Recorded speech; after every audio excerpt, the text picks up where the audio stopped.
अपने माता पिता का दिल न दुखाओ, उन्हें दुख मत दो। याद रखना, माँ बाप नाराज तो ईश्वर नाराज। शादी की सुहाग सेज पर बैठी एक स्त्री का पति जब भोजन का थाल लेकर अंदर आया तो पूरा कमरा उस स्वादिष्ट भोजन की खुशबू से भर गया। उसी स्त्री ने अपने पति से निवेदन किया कि माँ जी को भी यदि बुला लेते तो हम तीनों साथ बैठकर भोजन करते। पति ने कहा, छोड़ो उन्हें, वो खाकर सो गई होंगी, आओ हम साथ में भोजन करते हैं। उस स्त्री ने पुनः अपने पति से कहा कि नहीं, मैंने उन्हें खाना खाते नहीं देखा है। तो पति ने जवाब दिया कि क्यों जिद कर रही हो, शादी के कार्यों से थक गई होंगी इसलिए सो गई होंगी, नींद टूटेगी तो खुद भोजन कर लेंगी, तुम आओ हम प्यार से खाना खाते हैं। उस स्त्री ने तुरंत तलाक लेने का फैसला कर लिया और तलाक लेकर उसने दूसरी शादी कर ली। और इधर उसके पहले पति ने भी दूसरी शादी कर ली। दोनों अलग अलग खुशी और गृहस्थी बसाकर खुशी खुशी रहने लगे। उधर उस स्त्री के 2 बच्चे हुए जो बहुत ही सुशील और आज्ञाकारी थे। कई वर्ष बीत जाने के बाद एक दिन वह औरत अपने बेटों के साथ यात्रा पर गई हुई थी।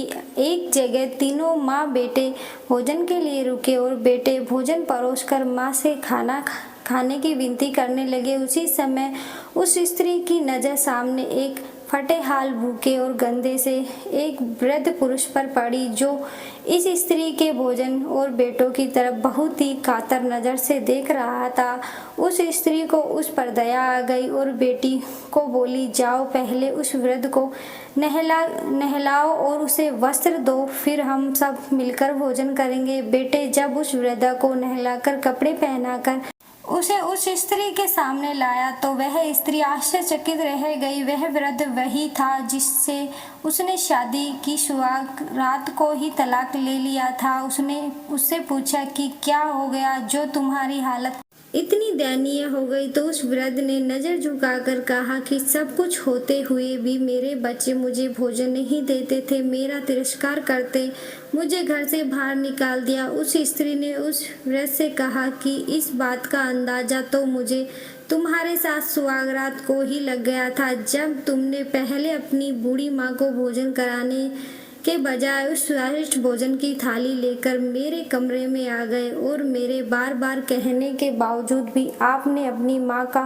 तिरस्कार किया। उसी का फल आज आप भोग रहे हैं। माता पिता के साथ तुम्हारा सलूक एक जैसी कहानी है जिसे लिखते हो तो तुम हो, लेकिन तुम्हारी संतान तुम्हें पढ़ाकर सुनाती है। जैसे व्यवहार हम अपने बुजुर्गों के साथ करेंगे उसे देख देख कर हमारे बच्चे में भी यह गुण आता है कि शायद यही परंपरा होती है।